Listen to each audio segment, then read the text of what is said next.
Tonight, a nonprofit says it has no choice but to slash its staff and its services at a time when young people are more vulnerable than ever. That story and... We have a naloxone kit already on site, so that was, it was already kind of on our mind anyway, so when they reached out, it was, really, of course, we'd love to help. This axe-throwing bar has a nurse on standby, but it's probably not for the reason you'd think. The time now is really to focus on the addictions challenges in the Happy Valley Goose Bay area. Amid high tensions and fears about crime, the province is promising a new treatment and detox center is coming to central Labrador. For the past 3 years in the summer, we've gone for road trips.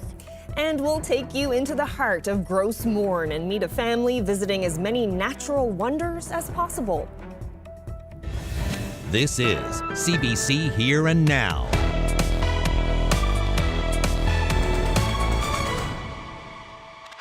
Good evening and welcome to Here and Now. We begin with a deadly drug problem in this province. More than 100 people have died of an overdose since 2023. Last year, there were 74 deaths alone, one of the worst years in recent memories. And this year looks much the same. Here and Now's Abby Cole has more on how St. John's Bar is stepping up to help. This axe-throwing bar might seem like an unlikely place to find a nurse. But for both NL Health's harm reduction outreach team and Jack Axe's owners, it's perfect. We were definitely aware of kind of like some of the issues that are facing the neighborhood, and that was one of the reasons that the member of the team there reached out, because they identified this neighborhood as one that could potentially use the help. We have a naloxone kit already on site, so that was, it was already kind of on our mind anyway, so when they reached out, it was, really, of course, we'd love to help. Known as Rabbit Town, the area is one the health authority believes will be well served by an outreach program. Hopefully it'll help save some people and hopefully to bring a bit of awareness. The team here is trying to provide non-judgmental care and to empower marginalized and vulnerable people who can't access traditional care. We carry naloxone kits on this van. We are partnered with the Safe Works Access program, so we have clean, safe drug supply paraphernalia on the van. We have toiletries, basic items that people will need, hats, gloves, underwear, those kinds of things. But we also have blood collection supplies, wound care supplies, specimen collection supplies. There's not much we don't do on this van. Naloxone kits like this one are crucial in the fight against opioid overdoses, containing a drug that can stop the overdose and save a life. In the kit, you will find 3 doses of naloxone, 3 syringes, a face mask, gloves, and alcohol swabs, and the directions on how to give it. Wheaton says the overdose situation in the province is becoming more serious and that it needs more community response, like the one they're getting from Jack Axe's. I want everyone to be able to see everything through a harm reduction lens and just realize that, we're not above any of that, and it could be any one of us one of these days. It's something the Safe Works Access program is seeing. They've been collaborating with NL Health Services to provide more harm reduction resources. Public participation and interest has certainly increased in a big way. So, we're very grateful for that. And along with naloxone kits, which is the only answer to an opioid overdose. Last year alone, they distributed more than 5,000 naloxone kits to the community. People are going to use drugs regardless, and it's all about doing so in the safest way possible. Obviously, nobody deserves to die because they use drugs. While that harm reduction van will be here once a week on Thursday afternoons, harm reduction advocates are hoping for more community participation in the future. Abby Cole, CBC News, St. John's. Well, a crucial support system for vulnerable youth in St. John's says it's being forced to make massive cuts due to a lack of federal funding. Choices for Youth announced late this afternoon that it's laying off 16 full-time employees and more than a dozen youth trainees. The organization says for the last 7 years, it's successfully secured the necessary funding from Ottawa, but after requesting a $20 million investment for the next 4 years of operation, it was denied and told it would receive just 1/5 the amount. It says further follow-ups with the federal government have stalled. So what does that mean for services? Well, that means no money for 16 full-time staff members and 15 youth employees. Choices for Youth also offer support to 70 youth in need of housing. With funding significantly reduced, it says 8 young people will be evicted. It says 35 young people will lose their education support programs, and 25 young mothers and 40 children will lose support services as well. The group calls today's decision heartbreaking. In our current climate, we're at record levels of homelessness and housing insecurity in our community. So to not be able to offer those critical services and meet the demand, we're today fielding about 200 people on our wait list for housing. And the fact that we're not able to access that federal funding is hurting those young people even more. Well, the province's justice minister says people in Happy Valley Goose Bay will start seeing more police around town immediately. The province has promised there will be more RCMP in town, answering calls 24 hours a day. This in the wake of protests against what residents say is a growing crime problem in the town. But Bernard Davis says people need to start reporting crimes to the police, so that they can schedule resources and ensure that they're putting the resources in the areas of the community which are very important. So, reassigning officers to uniform positions, enhancing patrols around businesses, and specific attention to, particular hotspots or areas where there has been additional activity.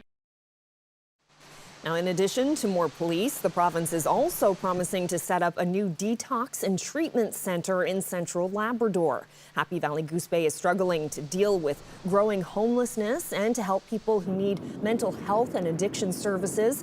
The government doesn't know how much the treatment center will cost or when it will be ready, but John Abbott says they're talking now about what the community wants.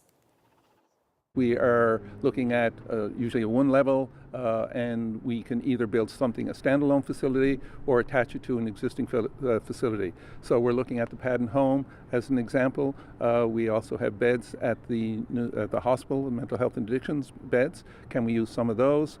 Do we add beds or look at the new housing hub center? Or again, should we do something standalone? Well, now to some other news. Randy Snow, an icon of Newfoundland and Labrador's airwaves, has died. Raised in Gander, Snow started at Oz FM in 1988. He anchored the top-rated Dawn Patrol morning show for years with Larry J. and Deborah Birmingham. Snow moved to a competing station, Hits FM, for more than 16 years before returning to Oz FM in 2019. He left the station last year. A statement from the Newfoundland Broadcasting Company says Snow died of natural causes. He was 61. Well, a family from Ontario has made it their summer mission to visit as many national park sites as possible. The Moshkovitz have hit close to 70 spots in just 3 years, and they've tokens from each location to prove it. The CBC's Colleen Connors met with the traveling family in Grossmore National Park. This may look like a Parks Canada ad, but this is just one family's album. The Moshkovitz spend their summer holidays visiting as many national park sites as they possibly can. 67. And it's all about hitting the road. So it's mostly been done through road trips. So for the past 3 years in the summer, we've gone for road trips to do them. The family is visiting Grossmore National Park this week. It's all part of the Parks Canada program called Explorers, with an X, where children can visit a list of national park sites, complete a booklet or task, and then receive a colorful collectible, like these dog tags. And there are different ones for each park. See, this one's for Waterton, Jaspers, and etc. And that is basically the program. And at each park, you collect one, and you can add them to a chain or keep them however you would like. For these two children, these are their prized possessions. And they have collected each one while learning all about the history and culture of Canada. I have to say the mountains, because I used to live right near them. I kind of liked just going up there and looking out from them, and just the feeling of standing at the top of the mountains. It's amazing. I think I actually really like Bay of Fundy. It's really cool, really interesting with all the science behind it, yet how beautiful it is with all the nature. Their chauffeurs, their parents, are very proud. The family plan on spending the rest of the summer visiting sites in this province, like L'Anse Meadows, Cape Spear, and Signal Hill, all while adding to their token collection. Colleen Connors, CBC News, Grossmore National Park. Well, a young entrepreneur is taking the small northern community of Rigolet by storm and leaving a fashionable mark on his customers. Here Now's Heidi Adder introduces us to Grayson's Creations. Grayson Rich has been working long hours getting his products ready for the annual Salmon Festival. He may be only 8 years old, but he's already built a reputation and a clientele. I almost out of earrings already. He was inspired by his grandmother in Cartwright to start making earrings. Renowned Rigolet crafter and Rich's aunt Jane Shywalk helped him work with sealskin, continuing a long family tradition of crafting and sewing. Oh my goodness, he was obsessed. Like the other night I sat down with him, I think he made like 8 pairs in like 2 or 3 hours, like crazy. In a matter of hours, 36 of his 38 pairs of earrings sold, earning him more than $600. I find it pretty cool. Like, he's so young and he's so into like wanting to make money. Yeah, and like he even tried to give earrings away, like, but he loves it, and I'm glad he do. Like, glad he's like not into the video games and stuff like that. At least he's doing something productive, I suppose. I like to sell them, make money. Grayson Rich is sold out at the moment, but has big plans to keep making earrings with traditional and modern details. He's even considered expanding his business into other North Coast communities. Heidi Adder, CBC News, Rigolet. Oh, good for Grayson. Well, from one impressive young fellow to another, one of Shania Twain's biggest fans got to bust some moves at Churchill Park this weekend, but it didn't stop there for Lukey Whalen. He actually got to meet the musical legend and even had a song dedicated to him. He and his mom shared the experience with the St. John's Morning Show.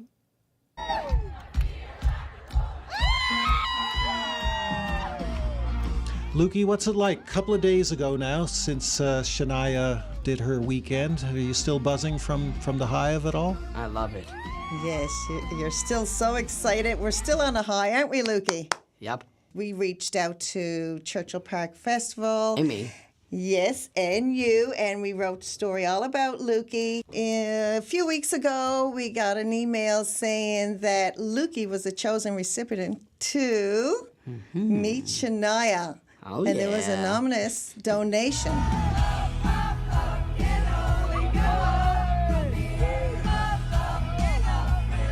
Well, Shania, she played, what song did she dedicate to you? Up. Because they had a little nice moment backstage. And she said, Lukey said, I don't have Down syndrome because I call it Just nothing down about me. So you call it? Up syndrome. And what does Shania say about that? This is great. It's for you, Lukey. This is brilliant. This is for you, Lukey. So when Shania was on stage and we were all in the crowd with our sign, what did she say? This song, my friend Lukey is somewhere here in the crowd. And then she said, this song, Up, is dedicated to my friend Lukey. That's me. And then the place went up, hey. Yep, that's the one. And this stuff too is part of the same Have you ever wondered what lies in your backyard? One St. John's man who owns a heritage home wanted to find out. So what we're standing on now is the concrete floor of the old cooperage. Different than any sort of community project I've done before. I'm Julia Israel, and I'll bring you that story next week on Here and Now. Well, the temperatures across the province very different. Teens up across Labrador, still well into the 20s for parts of the island. I'll get into all the details coming up.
right, Ashley. We were talking about the supermoon last night, and last night would have been a great time for us here in this province to see it, but unfortunately it was very cloudy last night, but there were some parts of the province that were able to catch the supermoon, right? Yeah, cloudy and rainy and warm. Different story, though, up across Labrador. It was beautiful for your supermoon viewing. Take a look at this shot. Keith Fitzpatrick captured this shot of the super blue moon last night in Lab West. It was absolutely beautiful. Thank you so much for that photo. And your temperatures last night, though, were pretty chilly. This was your overnight and morning lows for Labrador, anywhere from 5 to 8 degrees, a little warmer to the southeast, only about 10 degrees, though. But we still saw very mild temperatures across most of eastern Newfoundland, along the south coast as well, and even through parts of central. And that's because we were tapping into some tropical moisture as Hurricane Ernesto tracked south of us. The good news is we didn't really see a whole lot of wind with this topping out around 60 kilometers per hour, 50 to 60 kilometers per hour for eastern areas of the island. But what we did see was some rain. Anywhere from 30 to 60 millimeters was recorded across the eastern portion of the island. And in particular, just take a look at the numbers from the spread in numbers from St. John. So the airport only reported about 32 millimeters of rain, but St. John's West reported 52, and downtown reported 54.9 millimeters of rain. So there certainly was lots of rain. It just depended on where you were across the province. Now, highs today, very tropical still, 27 degrees in St. John's this afternoon. Now, temperatures topped out around 25 in Corner Brook and still sitting into the teens up across Labrador. But the temperature change was quite significant, and we had some showers rolling through as well today. The reason why we've got this change in temperatures is because there's a cold front sinking south, and we've got those northerly component winds on the backside of that low, and then we still have that southerly flow thanks to that tropical air. So that is continuing at the moment. But if you take a look at the difference in temperatures from 24 hours ago, anywhere from 8 to 10 or 12 degrees colder for a good chunk of central and northern peninsula. Different story, though, still along the south coast, anywhere from 1 to about 4 degrees in St. John's today, warmer than what it was yesterday. So here's where we're sitting, still tapping into some of that humidity as well. About 33 is what it's feeling like in St. John's right now. But like I said, very different story. Big drop in temperatures for the west coast, down to 15. Again, thanks to that northerly flow. And that is going to continue as we head through tonight along that cold front. It's really going to stick around for a little bit, even into tomorrow. But we're still looking at that chance of some showers through the overnights and periods of rain, certainly possible with that as well. But I still kept those wind barbs on there just to show you that the onshore flow or the northerly flow will continue along the coast, and then the southerly flow will continue along the south coast as well. So our temperatures are going to show that, reflect that quite nicely. 20 to 21 degrees with those southwesterly winds, only about 9 to 14 in the northerly winds, and then up across Labrador, pretty similar to what you were seeing last night as far as those temperatures go, 5 to 10 degrees for you. Tomorrow, it is going to pretty much what you see is what you get. Chance of showers moving through as well. Things will clear out across Labrador for the most part, but again, some showers will continue across the island. And again, that onshore flow will continue as well. So we're looking at that divide in the temperatures.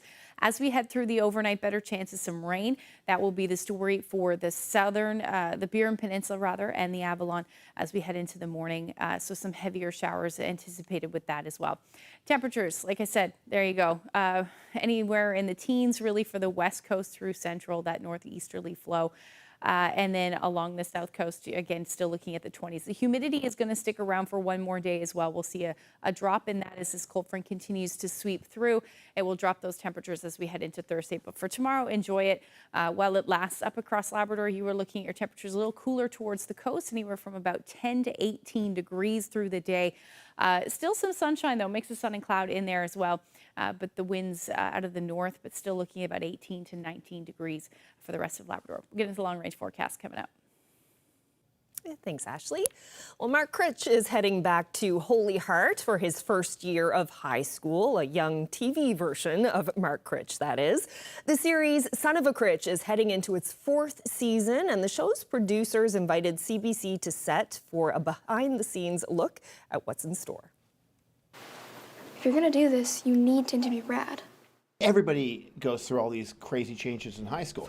But with this show, one thing that I focus on every now and then or reflect on is, what makes a moment a memory. There'll be a lot of hours in a day, a lot of minutes in a day, but there are certain ones you remember for the rest of your life. Well, this season, it's a brand new schools, brand new uniforms, brand new look.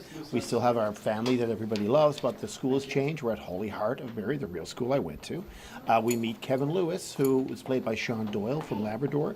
And he was my great mentor and kind of got me into doing all the acting and stuff. So it's pretty neat to be having someone portray a real person that I knew like that. We see Mark getting more involved in kind of the downtown art scene, like with things like Peace Accord and my sketch comedy troupe at Cat Fund at the Elspew Hall and things like that. So it's sort of, he's broken out of his shell. He's kind of loves school. He doesn't love the classes. What he loves is the theater that's attached to the school. So yeah, it's kind of an origin story, I guess, of me as a performer. And we're getting more into Scandal this year. It's going to be really wild, and the idea is Mark is basically in a new school and he's excited about it. So he's in every single after-school program. He's participating a lot, doing a lot of acting and stuff like that, and coming into his own. So we're pretty excited about just sort of the progression of that character, and this school helps us do that. So there's detail everywhere. Things like when I went here, the school team was the Hooters, so we had to cover up the Highlanders, which is now the name of the school. And anything too modern, we'll take it out and replace it with old stuff. But for the most part, the place really hasn't changed. To be honest, I found some gum under a desk I put there years ago. So it's the major things don't change. Yeah, I don't know. So in today's scene, basically, a bunch of the gang, so me, Fox, Richie, and Kara, and Tina are all part of the Holy Heart Hooter, which is this reporter journalism kind of newspaper club. So we're all kind of working towards the big story that's going to come out, which is kind of a scandal of Sister Rose not quite marking correctly and being biased towards the hockey team. So it's a fun scene, lots of scenes, and we're shooting them chronological order. So it's fun to kind of see how this, the newspaper's developing as the day goes on. You know what you really need? The other side. I mean, I feel like the differences between me and Fox right now are pretty much the same, honestly. Like, I think everyone has the same experience with starting high school and going through the same kind of issues and dealing with, like, new people and making new friends. And I think it's kind of a universal thing. A lot of people can relate to that. I could kind of relate to Richie a bit in terms of his personality. We're both very positive people. We are very supportive of our friends. And there are so many that I kind of found about Richie, especially in this season now that we're in high school. I know he must have felt a bit nervous at first, but now he's starting to kind of grow into it. And that's actually how I felt in high school. A lot has changed this season. New school, new uniform, new cast. But what hasn't changed is we hope that people get a laugh, and that we hope that each episode will have a lot of heart too. So the things that people like will still be there. Well, you're looking at a live shot of the Parkway here outside our station in St. John's. A beautiful, humid night out there for sure. Stay with us. We'll have more local news and weather. It's on the way, including my conversation with John Abbott about a plan he believes could help with the ongoing crime crisis in Happy Valley Goose Bay.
Well, residents in Happy Valley Goose Bay say they're in crisis. They've been voicing their frustrations over the level of crime in the town, and now the provincial government is promising more police and a new addictions treatment center. John Abbott is the Minister for Housing and Mental Health and Addictions, and he joins me now. So, Minister, can you start by telling us about your vision for this new treatment center? What do you hope this facility will do for the town?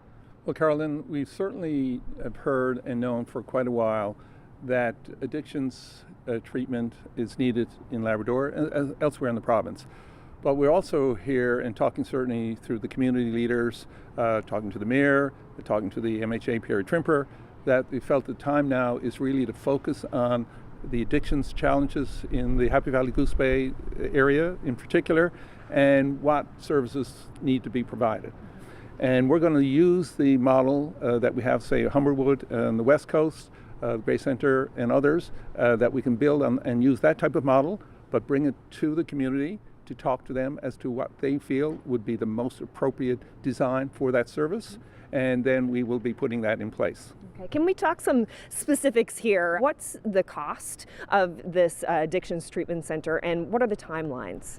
We haven't put a cost on it at present. If it's as a residential facility, it's a manageable price because we are looking at usually a one level, and we can either build a standalone facility or attach it to an existing facility. So we're looking at the pad and home as an example.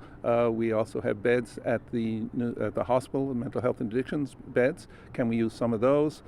Do we add beds or look at the new housing hub center, or again, should we do something standalone? So we want to go back to the community, just have that conversation with them over the next month or two. Once we've solidified their support for the concept, then we will literally get the budget approved and get something started. In the meantime, we will have other services in place to support individuals while that center gets built. Do you have any sense about how long it could take? Because I know people in the town, they're anxious. They want things done now. There's the promise of more boots on the ground, more police, but they're looking for more action. Do you have any sense? Could this be a year, 2 years? Well, first and foremost, the facility is going to take 1.5 years, 2 years, I would say, at the outside. But what we want to do in the meantime is make sure if there are services in the community that we can make avail of for individuals, we will do that. If we need to have individuals come to Humberwood on the island, we'll do that. Brentwood in Nova Scotia, what have you. So, and at the same time, we're in conversations with the Innu. They have a treatment center, so we're going to see if we can use their services and support them. So we're going to pull out all the stops to put whatever services in place to address the immediate need in the community. Substance abuse, it can be a very complex issue. A lot of people who have substance abuse issues also have mental health issues. Will there be an aspect of that included in the treatment facility? Absolutely. And that's sort of part of my portfolio, is to make sure that we keep those combined and approach in a holistic way, because to your point, it's very common that one treatment is not in itself going to address some of the challenges an individual faces, but by bringing the mental health component and the addiction component together, that will pay big dividends. And that's what we do here on the island, and we now want to make sure we can bring that into Labrador. What about aftercare, though? Someone could go in to get treatment in the center. Maybe they come out of there, they fall off the wagon, back out in the community. What's in place to help them after they're treated? Well, a very, very, I think, critical point. And one of the things that we're working on as we speak is to have recovery homes or facilities across the island and into Labrador. We're working on that model right now. We have a recovery center here in St. John's, but we want to scale that, literally scale that down at the community level so that we can have multiple facilities across the province. So we're finalizing the design of that now, and I'm hoping that in the fall we will be able to announce some facilities across the island, but they will be community-based. I will need to call upon and really rely on the community to help us in the delivery of that service, because that's where it will work best. People with lived and living experience can come and work with us in addressing the needs for the individuals once they come out of treatment. So it's a valid point, and it's a critical point if we're going to be successful in the long term. There was a proposal for housing, a shelter in the town, a $30 million housing hub. It did receive some opposition. There was a petition that was calling for a detox center, actually.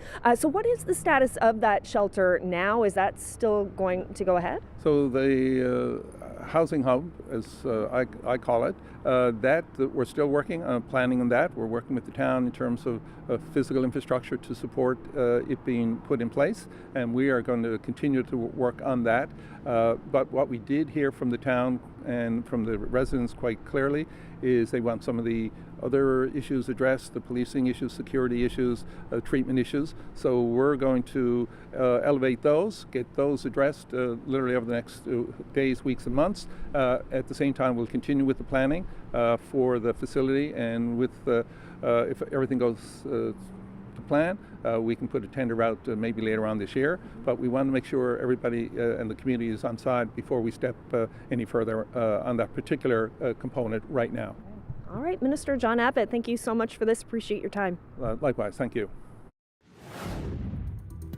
Well, this nonprofit says hundreds of young people are in need of housing and educational support, but now the group will be offering less of both. More on today's major cuts at Choices for Youth.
As we reported earlier, Choices for Youth says it has no choice but to slash its services.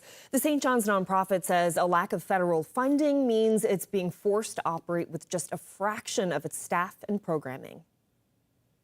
Today, unfortunately, we had to move forward with a really difficult decision of laying off 16 of our employees, most of whom are within our education, employment, and social enterprise team at Choices for Youth. So those folks really run our 4 social enterprises. They provide training, wraparound supports, including mental health, family, natural supports, and other critical services to highly vulnerable young people. The goal of that team really is to help them get trained up, supported, transitioned to supportive employment, then onwards to the labor market. And unfortunately, we have been waiting since April for a funding agreement from the federal government, and now, of course, in late August, we simply cannot wait any longer and had to move forward with some really significant operational changes internally. How much funding were you expecting? Yeah, so we, for the last 7 years, have received significant federal funding. The federal government's been an absolutely incredible partner, and with their support, we've been able to support hundreds of young people, highly vulnerable young people, over the last few years. We asked for $20 million over 4 years, and we received $4 million total, so a fifth of what we asked for. Of course, for us, as soon as we got that news, our immediate next question was, can we allocate that funding over one single fiscal year? Let's buy us some time so we can find some alternative funding solutions. And we still haven't gotten the answer to that question. So we've been asking, we've been in conversations with Service Canada. The staff there are fabulous, but we haven't been able to move quick enough. And we started asking those questions in the spring. And of course, here we are late summer without those answers. As a nonprofit organization, we have, financial duty to make sure that we are spending responsibly, and without that assurance of funding, we unfortunately had no choice but to proceed with layoffs and operational changes, which directly impact highly vulnerable young people who depend on us for supportive employment, wraparound services, and really critical interventions that help them achieve their goals. So we had to put an end to that for many young people today. Sadly, it's absolutely heartbreaking for us and our staff. So just in terms of what that looks like specifically, it is a fraction of our education, employment, and social enterprise team that we've been able to maintain. Typically, we would be supporting upwards of 40 young people through paid training and employment at any given time. Right now, we can support 6 young people, so that's really drastic. We've had to downsize all of our social enterprises. Right now, we are going to be able to maintain Crust, which is our craft bakery, and Neighborhood, which is our thrift store, reduce capacity to be able to offer services at both of those locations. But for the most part, we've had to kind of shut down or heavily reduce all other facets of that part of our organization. And, I will say that it does also impact, we run a rapid rehousing program called Soft Landing, and we also run a peer-to-peer support program for young moms called Mama Moments. We've had to maintain vacancies in both of those programs now since April, which drastically reduces our ability to take on new clients and also support young people in accessing housing, which, as you know, in our current climate, we're at record levels of homelessness and housing insecurity in our community. So to not be able to offer those critical services and meet the demand, we're today fielding about 200 people on our wait list for housing, and the fact that we're not able to access that federal funding is hurting those young people even more.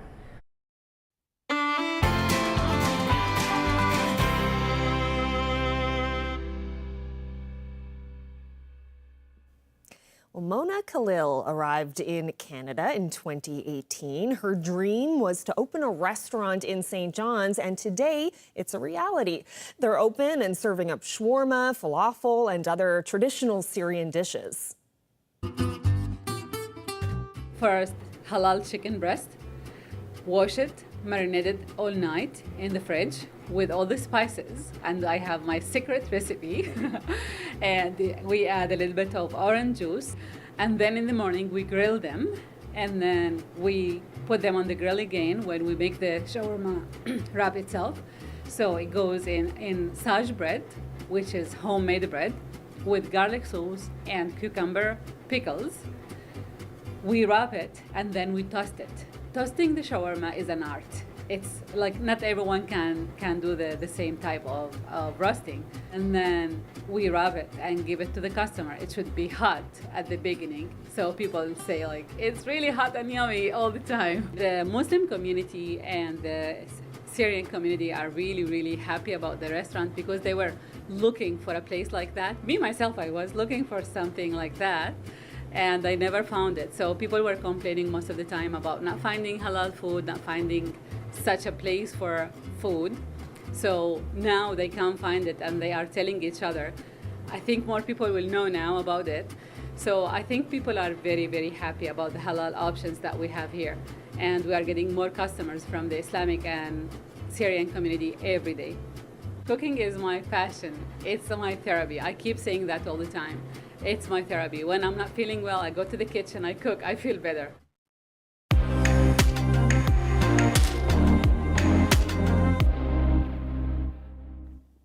Well, thousands turned up to Clam Harbour Beach in Nova Scotia over the weekend for an epic competition that grows bigger and bigger every year.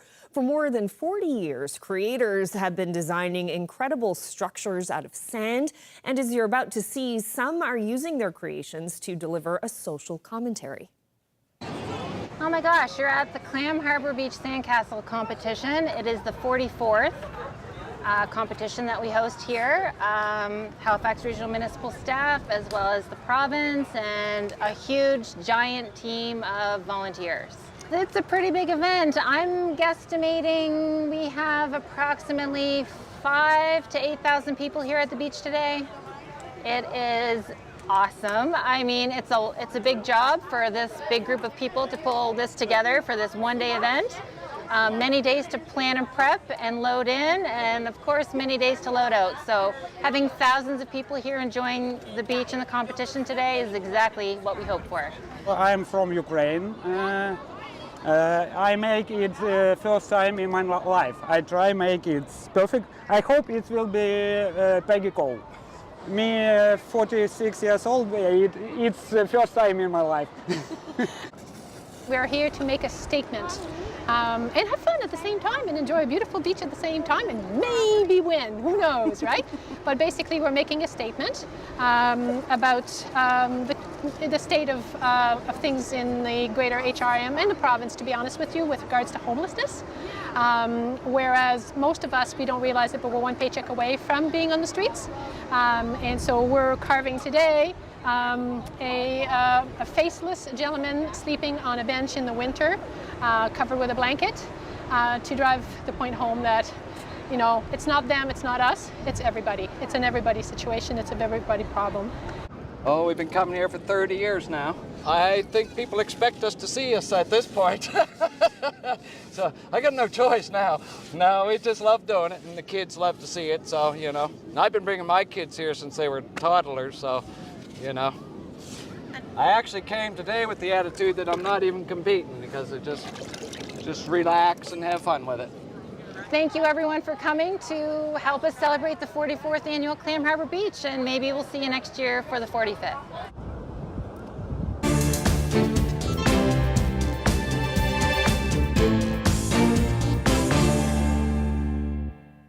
Some frustration for travelers today. The Canada Border Services Agency experienced a partial systems outage today, and it led to problems with customs at airports across the country. Many self-serve kiosks were down, including at Toronto's Pearson International Airport. That led to longer wait times for travelers. Customs processing was slower than usual at Montreal's Pierre Elliott Trudeau International Airport as well. CBSA said the problem was resolved late this afternoon, but has not said what caused the outage. Well, Quebec is putting a freeze on new temporary foreign workers who hold low-wage jobs in the Montreal area.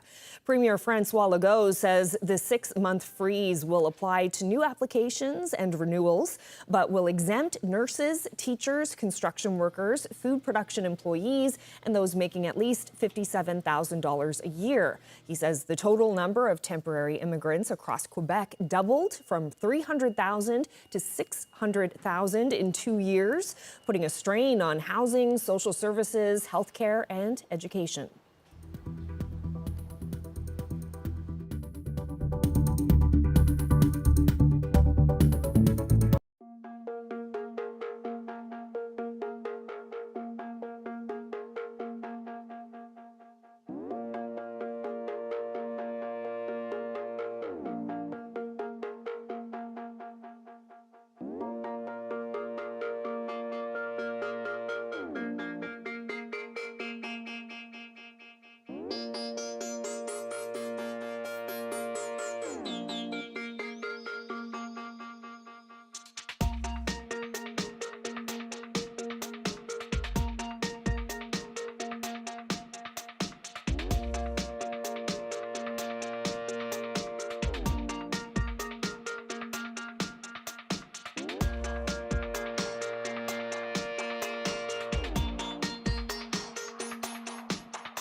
Org.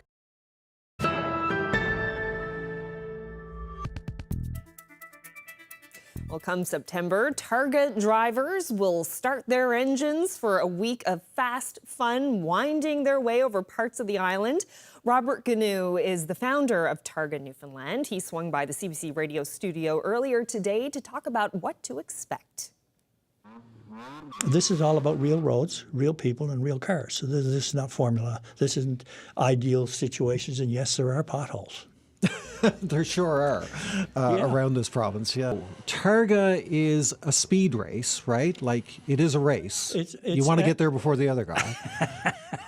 Yes, that's correct. And score the least possible penalty points. So if I'm part of this rally race and I'm going to places like Eastport and Salvage and Hickman's Harbour and Colliers and racing in those communities, this is as much about skill as it is about speed, surely. That is correct. Early days when we did an analysis of why people were going off the course, it was most of the guys were going off for those that raced racetracks, because they could go around a racetrack 30 or 40 times, 14 corners, and they figured out what they were doing. You get one shot at each corner, and there's probably around 6,000 to 7,000 of them in the run of the event. So it's a very different strategy. We do also have such things as moose and rabbits and God knows what else running around the roads. And so we train them to always leave something extra. And they do. And I must say, some of the driving is fantastic to see it. Nowhere else could you pull this off. When it's driving rain, northeast wind, or a hurricane like last night is coming through, these guys are out there and they will put up the safety banner tape on the roads and this sort of thing, and we train each community as we go. Most of them are very experienced now. They know exactly what to do. I hope you have a tremendous race this year. Where can people go online if they want to find out more and track what's going on? TargaNewfoundland.com.